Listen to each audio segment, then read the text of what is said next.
అందరికీ నమస్కారం. Shri విజయవరాహ traders YouTube channel వారి వీడియోస్లో ఈ వీడియోల పరంపరలో భాగంగా మరొక అద్భుతమైనటువంటి దైవికమైనటువంటి మహిమాన్వితమైనటువంటి ఒక వస్తువు గురించి మనం ఇప్పుడు తెలుసుకోబోతున్నాము. అది ఏంటంటే ఏరుసింగి. ఏరుసింగి అని దీన్ని అంటారు. ఇది ఒక చెట్టు యొక్క కొమ్మ, ముండ్లుగా ఉంటుంది. మనకు గుచ్చుకోవు, ఇబ్బంది ఏం లేదు. కానీ ఇది ఇలా పట్టుకోగానే మన చెయ్యి మొత్తం వెంటనే ఇలా లాగడం, గుర్రని లాగడం స్టార్ట్ అవుతుంది.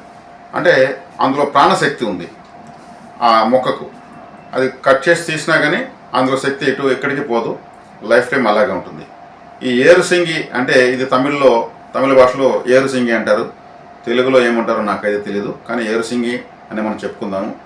ఇదే మొక్కను మనము పూజ రూమ్లో పెట్టుకోవడం వల్ల అక్కడ కూడా మంచి అద్భుతమైనటువంటి వాతావరణము, చాలా పీస్ ఆఫ్ మైండ్ అనొచ్చు కలుగుతుంది. అలాగే ధనాకర్షణకు కూడా ఇది బాగా ఉపయోగపడుతుంది.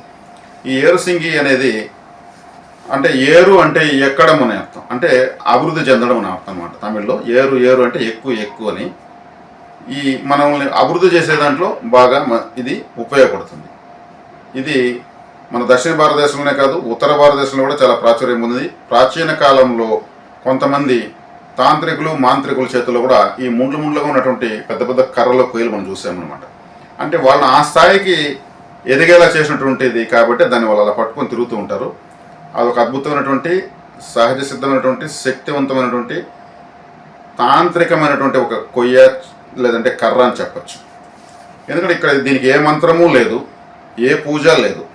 అది అలా తెచ్చుకుని ఇలా పెట్టుకుంటే చాలు. ఇప్పుడు ఈ విజయవరాహ ట్రేడర్స్, శ్రీ విజయవరాహ ట్రేడర్స్ వాళ్ళు చెప్తున్నటువంటి ప్రతి వస్తువుకి ఒక పూజ, హోమము, మంత్రము చెప్తూ ఉన్నాము. కానీ ఏరుసింగి అయినటువంటి దానికి మాత్రము ఎటువంటి పూజలు, మంత్రాలు ఏమీ లేవు, నైవేద్యాలు కూడా ఏమీ లేవు. అలా తెచ్చి ఇలా పెట్టుకుంటే చాలు. ఈ ఏరుసింగిని తీసుకొని మనము చాలా ప్రయోజనాలు పొందొచ్చు.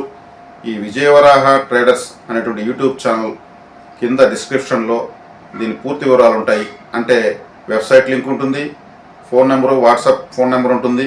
మీరు చాటింగ్ చేసి దీని రేటు, దీని వివరాలు కనుక్కోవచ్చు. ప్రతి ఒక్కరూ పొందండి. మరీ ముఖ్యంగా మేము ప్రతి వస్తువుకు చెప్తున్నాము, మీరు ఎవరికైనా ఇటువంటి వస్తువులు బహుమానంగా ఇవ్వడం ద్వారా వాళ్లకు మంచి జరుగుతుంది. మనం ఏదంటే అది ఇస్తుంటాం. ప్లాస్టిక్ వస్తువులు, ఉపయోగం ఉన్నవి లేనివి ఏదేదో ఇస్తుంటాం. అవి చూడడానికి అందంగా ఉంటాయి, కానీ ఎటువంటి పాజిటివ్ అంటే అనుకూలమైన శక్తిని కలిగి ఉండవు. ఇటువంటి వారిని బహుమానాలు ఇవ్వడం వల్ల చాలా పవిత్రం అయినటువంటివి, మనకు మంచి జరుగుతుంది. నమస్తే. అందరూ తెప్పించుకుని మంచి ఫలితాలు పొందగలరు.